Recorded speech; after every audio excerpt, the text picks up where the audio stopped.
Ladies and gentlemen, good day and welcome to the Medi Healthcare Services Limited Q2 and H1 FY26 earnings conference call. As a reminder, all participant lines will be in the listen-only mode, and there will be an opportunity for you to ask questions after the presentation concludes. Should you need assistance during this conference, please signal an operator by pressing star and then zero on your touchtone phone. Please note that this conference is being recorded. I now hand the conference over to Mr. Neeraj Didwania, Senior Vice President, Strategy. Thank you, and over to you, sir. Thank you. Good evening and a very warm welcome to each one of you to Medi Healthcare Services Limited earnings conference call for quarter 2 and H1 ended 30th September FY26. We have the results of the company, the press release and the investor presentations have been uploaded to the exchanges and on our website and also distributed from our mailing list. We apologize for the slight delay we had due to technical connection issue. Please note that any forward-looking statements are to be relied upon based on your own judgment, and all financials and operating numbers discussed on the call are unaudited or management estimates, and hence investors should refer only to the uploaded financial statements of the company. Without further ado, I would now like to hand over the call to Satish Gidugu, CEO and Whole-Time Director of Medi Healthcare Services Limited. Thank you, Neeraj. Good afternoon, esteemed investors, analysts, and all participants joining us from India and around the world. Thank you for taking the time to join us today as we review Medi's performance and strategic direction amidst the dynamic evolution of India's health insurance landscape. We are encouraged by the ongoing transformation in the health insurance segment, driven by technology and strategic partnerships that enhance efficiency, access, and trust. This half-year's milestones for us, including the completion of the acquisition of Paramount TPA, our collaboration with Star Health and Allied Insurance, expansion of our international benefits administration footprint, and the investment from MIT demonstrate strong confidence in Medi's vision and capabilities. These achievements reinforce our dedication to building a sustainable tech-driven ecosystem that delivers lasting value for all stakeholders. I'm pleased to be joined by our CFO, Mr. Sandeep Daga, and Mr. Neeraj Didwania, Senior Vice President, Strategy, who also leads our investor relations function. I'd first like to share the key operational highlights for our company performance for H1 FY26. And you'll also find some of these information on various slides in the investor presentation that's getting uploaded. Let me start with some operational highlights. The total premium under management administered was 12,719 crores as on 30th of September 2025, a growth of 20.2% year-on-year. Of this, group premium was 11,447 crores, a growth of 22.5% year-on-year, and retail premium was 1,272 crores, a growth of 2.6% year-on-year. Within this, Paramount contributed 488 crores in group premiums and 104 crores in retail premiums. Market share in terms of health insurance premium administered, which is group and retail, of the total health premiums in India was 21.3% as on 30th of September 2025, as against 19.2% as on 30th of September 2024. The group's segment market shares moved up to 32.2% as against 28.4% as on 30th September 2024. And the retail segment market share was relatively flat at 5.3% as against 5.6% as on 30th of September 2024. Now moving on to business highlights for Q2 and H1 FY26. Share of private and SAHI insurers in the total portfolio of premiums administered increased to 29.4% for H1 FY26, a growth of 233 basis points year-on-year over a similar number for last year. A sustained leadership position in the group segment, we continue to hold this well, with premiums administered for private SAHI insurers growing by 28.3% year-on-year, as against the industry growth of 7.8% year-on-year within that segment. We achieved a retention rate of 93.4% for group accounts across corporates, excluding Paramount portfolio. And we continue to improve the work that we do with private and SAHI insurers in the retail segment with the premiums administered for private and SAHI insurers growing by 47.7% year-on-year, as against the industry growth of 8.6% year-on-year in the private and SAHI retail segment. Our mix of private SAHI insurers in the retail segment of premium administered stands at 37.8% for the half year. We continue to improve our provider network proposition for the ecosystem, with our network adopted exclusively by 19 insurers in H1 FY26, up from 17 in the similar period last year. And our average claim size growth for Medi Assist continues to be substantially lower at 4.4%, as against industry medical inflation of what is generally accepted to be at 10 to 12%. And we continue to leverage capabilities for delivering seamless global administration services through expanding partnerships. Mayfair We Care UK, our international benefits business, onboarded one new Indian insurer and one new UK insurer for the IPMI and the group segments. Our strategic partnership agreement with Bhutan's Royal Insurance Corporation, enabling its policyholders to access Medi Assist cashless provider network across India, is live. And of course, the integration of Paramount TPA operations are ongoing, with focus on strengthening combined go-to-market and the overall value proposition across insurers and corporate accounts, and also while driving operational efficiencies at the same time. And moving on to some technology highlights for the period. We executed an industry-first strategic partnership with Star Health and Allied Insurance Company for deploying our Matrix Claims platform. Full-scale deployment achieved in less than 6 months from design to go live, demonstrating our capability to execute complex enterprise-scale transformations. About 40% of the claims volume has already migrated to the platform, and the full migration is an ongoing activity. And we continue to keep our focus steady on technology-driven fraud, waste, and abuse prevention activities. Our tech delivered savings of 230 crores in this period, marking a 50% increase year-on-year. And we continue to scale up our unique offerings across the provider network. Raksha Prime, our AIML-based instant record offering, enabled over 156,000 discharges in H1 FY26, compared to 38,000 odd in similar period last year.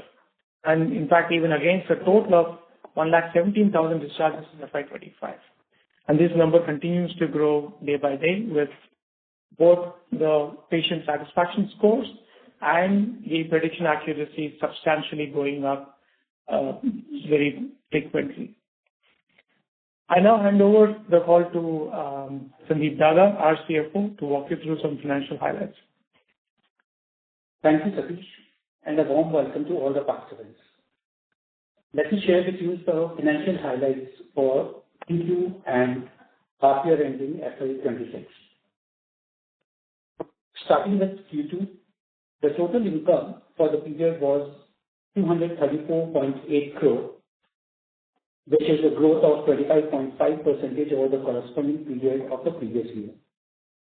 Revenue from the contracts with customers, excluding other income, which we call it as operating revenue, was 232.5 crore, reflecting a growth of 28.6% over the corresponding period of previous year.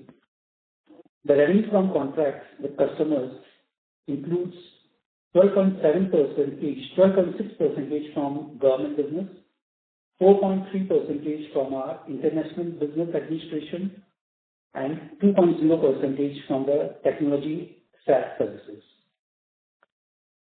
EBITDA, excluding other income, during the period was 39.7 crore, which includes Paramount-related consolidation and integration costs amounting to approx 150 basis points. The company has also incrementally invested into technology investments to the tune of 100 basis points. The 39.7 crore of EBITDA results into a growth of 3.3% year-on-year over the corresponding period last year, and a margin profile of 17.1% on the operating revenue. Profit for the period was 8.1 crore, which reflects a decline of 61.5% versus the reported PAT versus last year, and a margin profile of 3.4%. However, adjusting for the Paramount acquisition financing, incremental depreciation and amortization, and resultant higher effective tax rate, the estimated PAT is in line with the historical performance. The financial highlights for half year ending September FY2026 is total income during the period was 432.8 crore, reflecting a growth of 20.2% over the corresponding period of previous year. Revenue from contracts with customers, excluding other income, was 423.1 crore, reflecting a growth of 21.4% YOY over the corresponding period of previous year. This revenue from contracts included 11.9% from our government business, 4.9% from the international business, and 2.2% from technology-led services. EBITDA excluding other income was 81.7 crore, which reflects a growth of 10.9% year-on-year and a margin of 19.3% on operating revenue. Profit for the period was 30.7 crore, a decline of 23.3% on reported PAT versus last year, and a margin of 7.1% on the total income. The key balance sheet and operating metrics as on 30th of September are as follows. Net cash balance in the books was minus 20.9 crore. The net worth was 591.2 crore, and the return on net worth was 10.4% on an annualized basis. Return on capital employed was 14.2%, again on annualized basis. Revenue per average headcount on non-government contracts was 14.9 lakh annualized during the period. I now hand over the session to Neeraj. Thank you, Sandeep and Satish, for running through the performance of the company. We will now take questions and answers from the participants on the call. Thank you very much. We will now begin the question and answer session. Anyone who wishes to ask a question may press star and 1 on their touchtone telephone. If you wish to remove yourself from the question queue, you may press star and 2. Participants are requested to please use handsets while asking a question. Ladies and gentlemen, we will now wait for a moment while the question queue assembles. Our first question is from the line of Navid Virani from Bastion Research. Please go ahead. Hello, am I audible? You are audible, sir. You may proceed. Yeah. Thank you for the opportunity, and first of all, congratulations on the acquisition of Paramount. So I have a couple of business understanding questions. First one, sir, is on unit economics. So what I want to understand is how, as Medi Assist, do we earn? I mean, I understand that all our income comes from insurers, but what I want to understand is it fixed per policy, or do we earn as a percentage of premium that we administer? So that's first. So, thank you. This is Satish. We predominantly earn our revenues in the India TPA business, which is our largest subsidiary. In the regulated India TPA business, we earn our income only from the insurance companies. And most of this income is paid within the group and retail business as a percentage of the premium. And in the government business, typically it is a fixed number of rupees per family per year. And that number depends on the complexity of the bill and the various conditions and demand for deployments. But these are the two predominant sources of revenue within the TPA business. Hello. Yeah. So, thank you for that. The second question which I had was on the growth levers. So if my, business understanding is correct. Sorry to interrupt, Navid, but your line is not very clear at the moment. Is it better now? Please go ahead. Let's see. Yeah. So, next one was, I wanted to have some understanding of the growth levers for, Medi Assist. So in my understanding, we have 4 growth levers. First is if we onboard a new insurance company as a client, that's one. Second, we have more number of policies or higher, premiums to administer. Third is acquisition, and the fourth one, which is a newly added one, which is SaaS. Is this understanding correct, sir? I mean, it's reasonable, but let me just articulate it so that, we have predominantly in our health benefits administration business, we today report our revenues from what we earn from our standard TPA business across group, retail, and government segments, and we earn revenues like I've explained as an answer to the previous question. Second, of course, we have revenues from our international arm. Third is a segment that we started reporting separately, which is the revenue from the technology services as a line of business. So these are the 3 broad segments. And of course, each one will benefit from expansion of the funnel, us able to convert more and us able to improve our yields. Thank you. Our next question comes from the line of Madhukar Ladha from Nuvama Wealth Management. Please go ahead. Hi, good evening. Thank you for taking my questions. So, first, just on the balance sheet,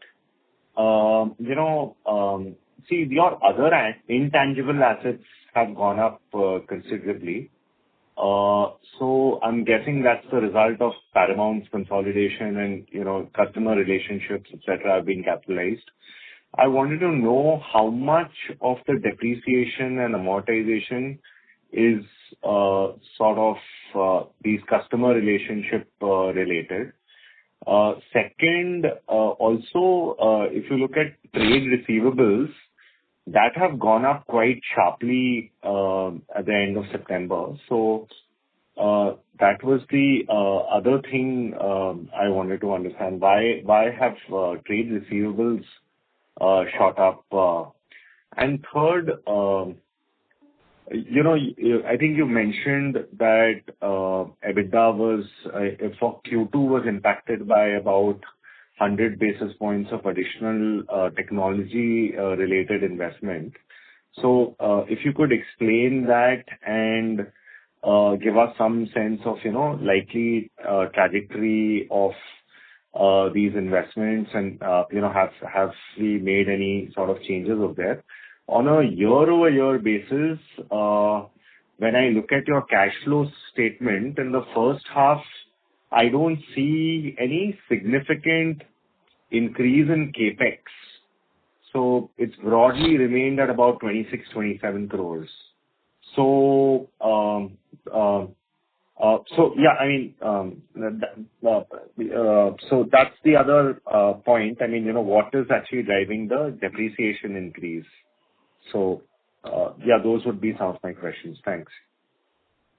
Thank you, Madhukar. This is Satish. I will answer some of the questions and then I'll hand over to Sandeep for the rest. Maybe start with the trade receivables. We had a little bit of a timing issue between September and October in 1 or 2 large project collections that sort of moved the needle by the number of, significantly on the DSO. But those collections, like you've always seen, sometimes are seasonal from quarter to quarter. We have since collected significant amounts of that, and then we're reasonably back to normal. So it's more a timing difference on the trade receivables. 1 on account of the larger business, and 2 on account of delays in some very specific large project that caused this. But otherwise, we are sort of back to normal. And from a technology cost perspective, Madhukar, it's as much as it's investment, you're aware that we have our technology SaaS business. There are lots of implementation work that is going on. there is a fair bit of an upfronting of that cost that's happening right now. That should even out in the next quarter or so as the volumes and ramp up on the platform and the revenue numbers actually move up. This is more just, again, a ramp-up phase of the project. Nothing specifically that we are building out as a new platform or a new capability. It continues to be what we've done before. On the other intangible assets, specifically from the customer relationship side of Paramount, it's about 3.5 crores for the quarter, and that's what you're seeing from the intangible side on the balance sheet on account of Paramount. Now, that's in the depreciation amount, right? Yes. Yeah. Because I think the capitalization is a lot more, right? Because other intangible assets have almost grown about they're at 220 crores from about 92 crores in March.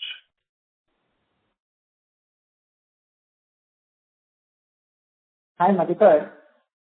Yeah. So this is the full customer relationship value for the entire transaction. So this is of course the difference is largely Paramount, and that is amortized over a longer term period. We are just giving you a quarterly impact of that. Just the quarterly impact. Yeah, got it. Yeah. And your last question on the cash flow on capex and depreciation.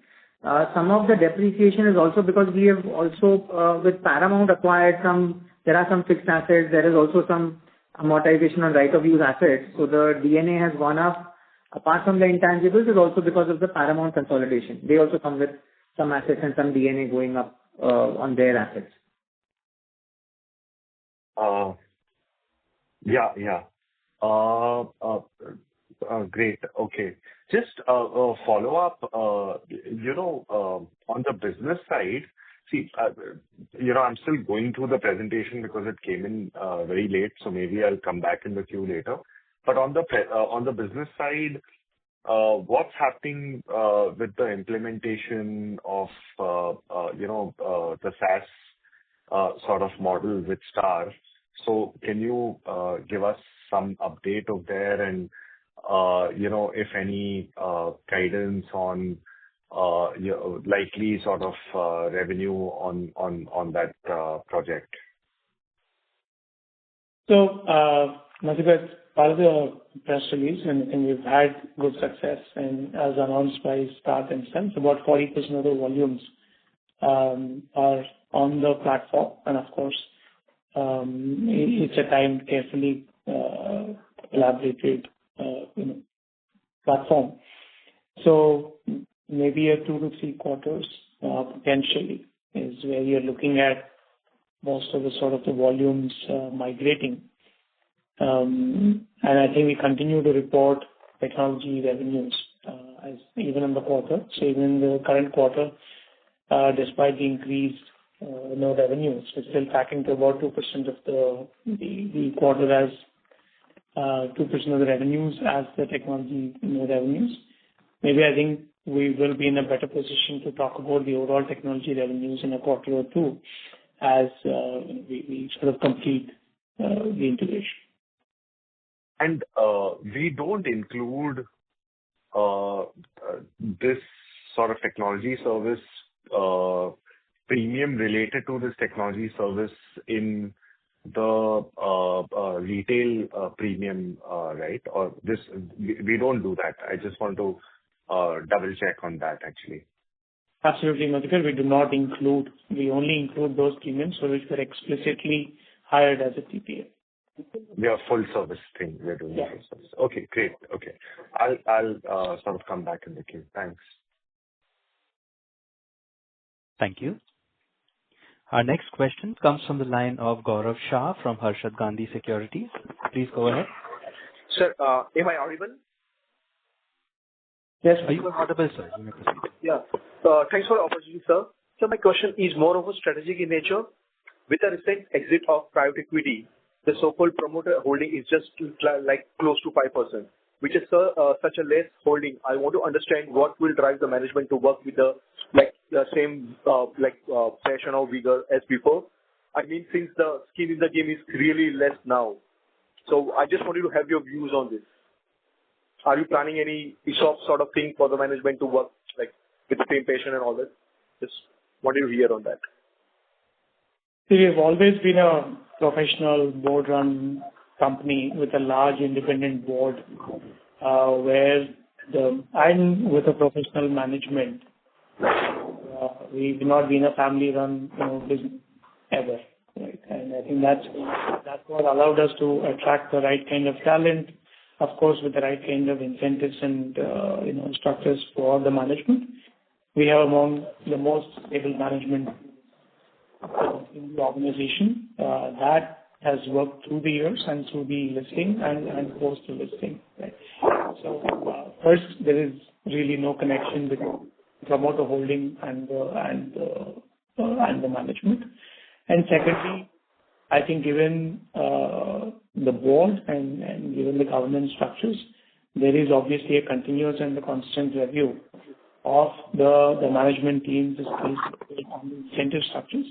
So that's something that gets very frequently reviewed and acted upon at the board level. Okay, sir. Thanks a lot for you. Thanks a lot. And all the best for the future. Thank you. Thank you. Ladies and gentlemen, we request you to please press star and 1 if you wish to ask questions. Our next question comes from the line of Jayesh Gandhi from Harshad H. Gandhi Securities Private Limited. Please go ahead. So first of all, congratulations on the standalone numbers. They were really good. So my question is regarding Paramount and Raksha. While you have given the revenue breakup for Paramount, can you just help me out with any EBITDA that you might have calculated on that? I think it is negative, but to what extent?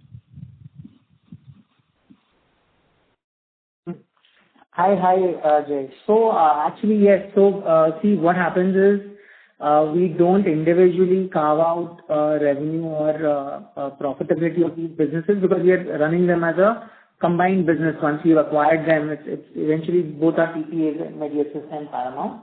So what we have indicated is the dilution is a combination of sort of low profitability that we got with Paramount at the time of closing. Plus also some integration efforts and other transaction costs that we are incurring in the first quarter since we acquired that. So we are not independent. We are not giving individual values, but aggregate, that is the kind of dilution that Paramount acquisition has brought in the first quarter on consolidation, which includes, yes, you're right, that it is very low profitability EBITDA that they bring in, and plus there are other costs that are incurred either at Paramount level or in our books, which are related to the Paramount acquisition. And another question is, now since we have already integrated Paramount also, do we see any immediate low-hanging fruits that we would like to pluck in terms of cost rationalization? So, Satish here again. So typically, we've always said from all of our acquisitions that it takes us about 4 to 5 quarters to convert an acquired entity's operations into our operating model. And the reason why we guide for 4 to 5 quarters is, as you are aware, our business has predominantly only annual contracts, right, at a policy level, and different policies start on different dates. So the last policy that we serve could potentially renew after a year from the date of acquisition. So that's the reason why we sort of guide for a 4 to 5 quarter. And of course, some of these transitions we have a template by which we've executed the previous 4 integrations successfully. And of course, I think what is extremely important in this process is to make sure that the customer retention does not suffer, our retention numbers remain high, and that there are no challenges from an operations perspective. So it's a carefully calibrated step-by-step process. But in general, in 4 to 5 quarters, you should see the combined business getting back closer to the original margin profile that is prior to the acquisition. That's all from my side. So good luck for future. Thank you. Thank you. Our next question comes from the line of Nidesh from Investec. Please go ahead. Hi, thanks for the opportunity. So first question is, can you quantify the one-off kind of impact because of integration sort of challenges or integration sort of costs that we incurred in this quarter, which will not recur, let's say, next quarter?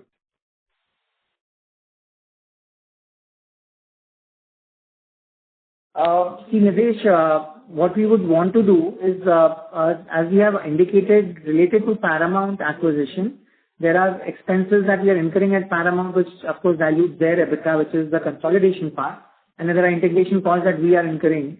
So combined, there's a 150 basis impact in this current Q2.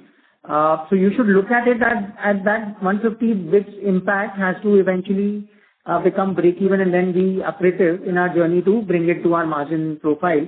Because splitting that between what is the reported EBITDA margin and what is the actual integration cost will not help, because they are sort of interchangeable, because eventually it's related to Paramount. We are incurring costs on travel, we are incurring costs on bringing them to our sort of corporate and governance structures, and of course the efforts on the business retention. And then there is an existing business which has its own profitability when looking at revenue recognition in Ind AS terms and other factors. So that's why we've given a consolidated view that today, as we stand, Paramount is impacting at a 150 basis level. Okay. And secondly, you have mentioned around 100 basis point impact because of the technology investments. So is it now a recurring phenomena, or it will also get absorbed in next quarter? No, I think, Nidesh, you should, of course, we continue to innovate, and we have a whole lot of things that are happening right now, especially on the innovation on the provider side, where we're getting almost closer to 20% of our patients now, the members walking out of the hospitals without even a bill getting printed. So there's a substantial, kind of improvements that we are bringing about. But a large part of this is because of contracts that we have won on the technology SaaS side, where the revenues will start, kicking in once the migration sort of, gets to be a lot more meaningful in terms of volumes. But there are some upfront costs. It should get normalized as a percentage of revenue as the revenues move up. Sure. And let's say on a steady state basis, how do you see the EBITDA margin of the SaaS business? Will it be higher than the company level margin, or it will be, because currently it would be negative, I guess, given the investment that we are required to do upfront. But on a steady state basis, how do you see those margins, and when do you expect that steady state to reach on the SaaS business? So it's about we are on a 4-5 quarter journey from an implementation perspective, of which we're down about 2 quarters. You are right, and of course there's a lag in the revenue coming up, and of course it's a much higher gross margin, business because there are no pass-through people costs like in the TPA business. So it should be accretive to the overall margin profile at the steady state. So just to add, so like we published, right, our SaaS revenues are 2%, and we said that there is incremental technology investments of 100 basis. These two may not be directly related. There are investments we make in technology, like Satish said. We are implementing a very large project, and not all the revenues are in today. Plus, there are a lot of innovative offerings and technologies that we are building internally. So at this point, you will not be able to come to a conclusion saying that SaaS is not profitable or SaaS is at a higher margin than the company. Those two reported numbers may not be directly related. Sure. And third is on depreciation cost. Depreciation is also increasing quite sharply. And so the number that we reported this quarter, is it now a normalized number, or it will continue to inch up?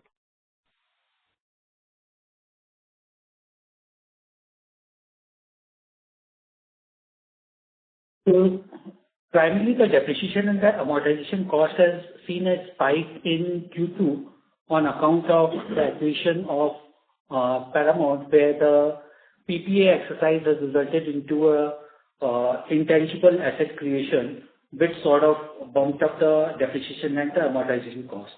And we believe that this is likely to be the run rate for a few more years till the time this entire customer retention relationship amount gets normalized. Okay, sure. That's it from my side. Thank you. Thank you. Participants, you may please press star and one if you wish to ask questions. We have a follow-up question from the line of Navid Virani from Bastion Research. Please go ahead. Hi. Thank you for the follow-up opportunity. My question is regarding the leverage on the books. So if I look at the current number, it's around 245 crores. Now, based on whatever updates the company has provided, I believe 150 odd crores will be paid off from this, and we'll still be left with around 100 odd crores of debt on our books.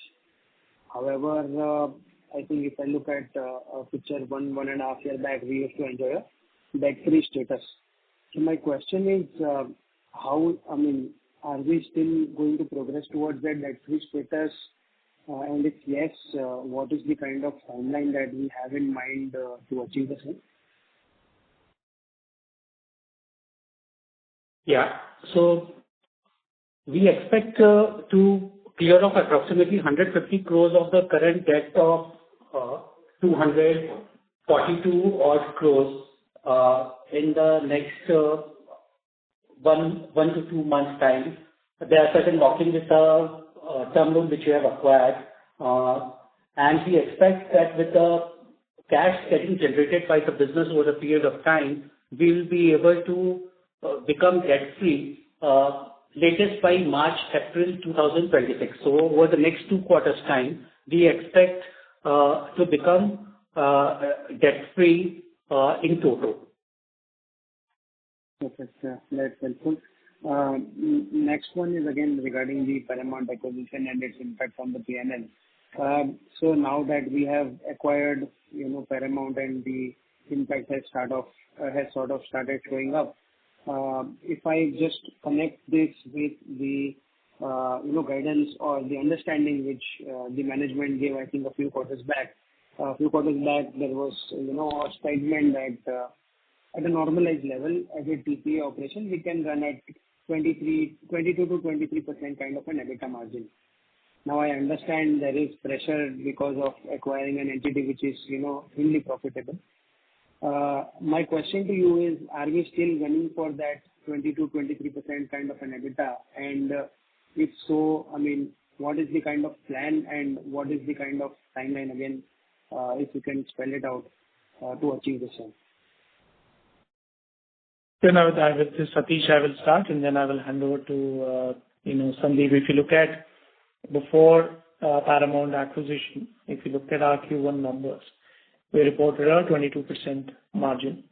And so that's the run rate at which the standalone or the business, all of Medi's business across the group, excluding Paramount, is sort of at. And of course, there are two kinds of things that, like Neeraj and others have pointed out earlier in the call. One is the relatively lower margin that the business brings in. So there's an impact of that. And two is the transition cost that we typically incur, right from governance to consolidation to improving service levels to changing the operating models. Three, of course, is because this is an annual renewal business where customer retention is critical.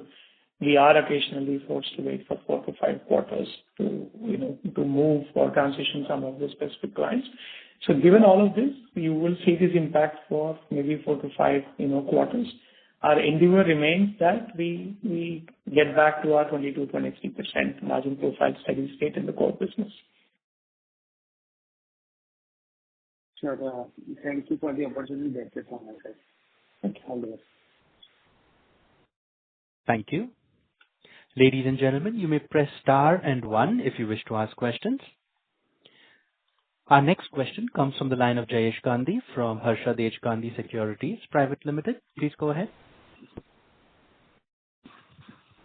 So since we charge as a percentage of premium, with the reduction in GST rate, specifically on individual and family, are we impacted or our charge is always X of GST?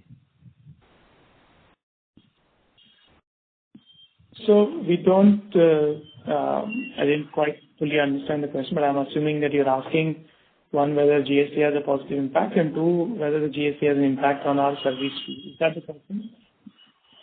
So to give an example, if the premium is 100 rupees and the GST on that is 118, before, what has been our business model? Do we charge percentage of 118 or do we charge as percentage of 108 on 100 rupees?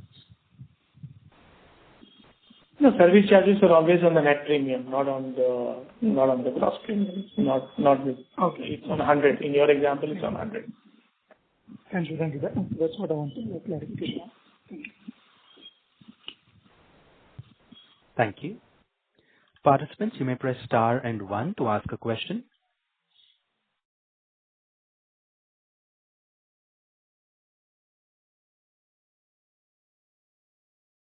Our next question comes from the line of Ashok Kumar from EY. Please go ahead. Hi, thanks for the opportunity. So I have one question. It is regarding the overall profitability. Ashok, sorry to interrupt, but your line is not clear. I request you to please check the mode that you're using or the network. I'll just convert to handset just listening. Please go ahead. Am I audible? Yes, please go ahead. Yeah. So I have one question actually. I do understand that this is the first quarter where we have taken Paramount numbers into our books on a fully consolidated basis. So it has an impact on the overall profitability. I mean, I'm talking at the net profit level. So if you see the half-yearly profit is compared to the last year, it is down from 40 CR to 30 CR, if I understand it correctly. So when we can see the overall profitability come back to the normalized level, or when we can expect, again the growth phase to start? Yeah, that's the question I have. Hi, Ashok. So, Ashok, the profitability is down, one, of course, because Paramount is just acquired and then we have to get them to our margin profile. But second, also, like earlier on the call was clarified, there are accounting entries we need to pass because of the acquisition, which are called because on account of customer relationships and contracts, which is in the form of amortization. So because of that, and because of high depreciation and amortization, which will continue at that level, the reported PAT may be lower. But again, we are a cash generating business. And so what we will do is, right now there's a balance sheet that has got published, so easily you can find out that, okay, what components are non-cash accounting entries and then what is the real cash profit. So we will be able to give you a guidance on what is reported PAT, which could be slightly diluted because of the because of the accounting impact, but actual cash profits will be higher.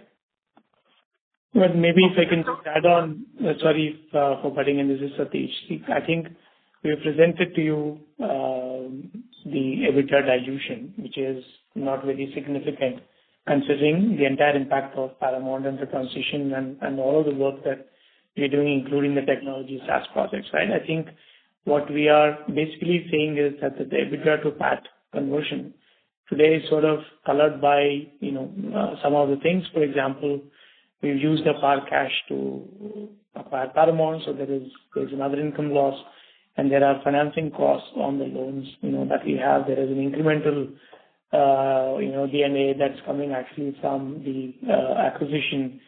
So, I think if you were to sort of, probably remove this as quote unquote noise, right? That is sort of coloring the reported PAT, right, from EBITDA. You will see that our PAT will be fairly comparable to our previous performance level. And like Neeraj said, it's in the balance sheet, but happy that you can pick this up offline with the team, but that's how I would sort of look at it. Yeah, thank you very much, Satish. Just a follow-up on that. So is it fair to understand,